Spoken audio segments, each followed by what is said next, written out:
Parbhani violence బాధాకరమన్నారు India కూటమి నేతలు. పర్బానీ నిందితులకు బాధితులకు న్యాయం చేయాలని డిమాండ్ చేశారు. బుల్లెట్ ట్రైన్ తెస్తామన్నారు మోదీ. కానీ బుల్లెట్ ట్రైన్ కంటే వేగంగా నిత్యావసర వస్తువుల రేట్లు పెరుగుతున్నాయన్నారు. లోక్సభ సాక్షిగా అంబేద్కర్పై అమిత్ షా చేసిన వ్యాఖ్యలకు క్షమాపణ చెప్పాల్సిందేనని డిమాండ్ చేశారు ఇండియా కూటమి నేతలు.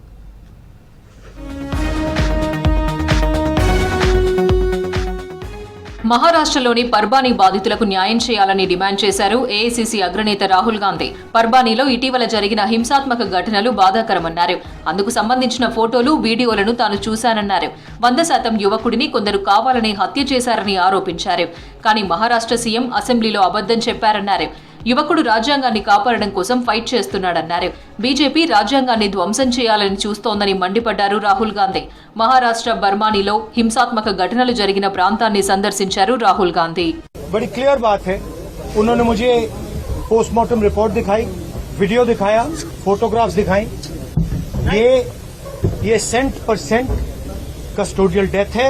पुलिस ने इनकी हत्या की है और चीफ मिनिस्टर ने असेंबली में पुलिस वालों को मैसेज देने के लिए झूठ बोला है और वो कॉन्स्टिट्यूशन की रक्षा कर रहा था. आरएसएस की विचारधारा कॉन्स्टिट्यूशन को खत्म करने की विचारधारा है. हम चाहते हैं कि एकदम ये मैटर रिजॉल्व किया जाए और जिन लोगों ने ये किया है उनको सजा मिले. ప్రధాని మోదీ విధానాలతో దేశంలో నిత్యావసర వస్తువుల ధరలు రోజురోజుకు పెరుగుతున్నాయన్నారు కాంగ్రెస్ అగ్రనేత జైరాం రమేష్. మోదీ ప్రకటించిన బుల్లెట్ ట్రైన్ ఇంకా రాలేదు, కానీ ద్రవ్యోల్బణం మాత్రం రైలు కన్నా వేగంగా దూసుకెళ్తోందన్నారు. బీజేపీ విధానాలతో సామాన్యుడి వెన్ను విరుగుతోందన్నారు. పెరుగుతున్న ధరలపై కేంద్ర ప్రభుత్వం సమాధానం చెప్పాలని డిమాండ్ చేశారు. మోదీ ప్రభుత్వంలో ప్రతి ఒక్కటి ఖరీదైపోతోందని, సామాన్యులకు దూరమవుతున్నాయని ఎక్స్లో పోస్ట్ చేశారు జైరాం రమేష్. లోక్సభలో కేంద్ర హోంమంత్రి అమిత్ షా వ్యాఖ్యలపై కాంగ్రెస్ నేతల విమర్శలు కంటిన్యూ అవుతున్నాయి.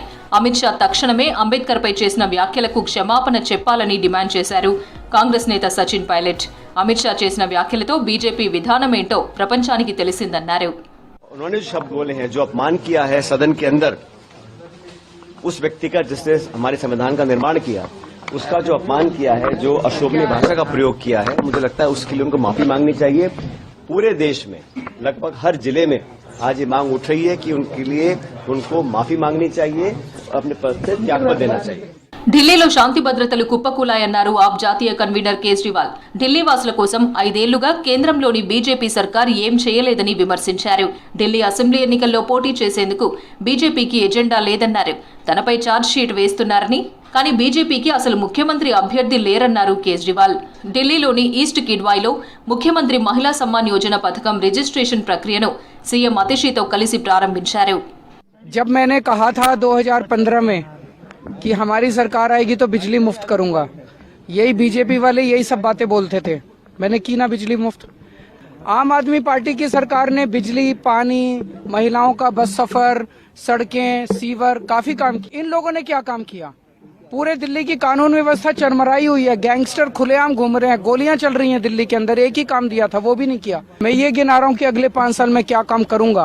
इनके पास ना सीएम का चेहरा है, इनके पास ना कोई टीम है, इनके पास ना कोई नैरेटिव है, ना दिल्ली के लिए कोई एजेंडा है. ఛత్తీస్గఢ్ రాయచూర్లో యూత్ కాంగ్రెస్ నాయకులు ఆందోళనలు చేపట్టారు. అమిత్ షా సారీ చెప్పాలని డిమాండ్ చేశారు. ఆందోళనకారులపై వాటర్ కెనాన్లు ప్రయోగించారు పోలీసులు. దీంతో పరిస్థితి ఉద్రిక్తంగా మారింది.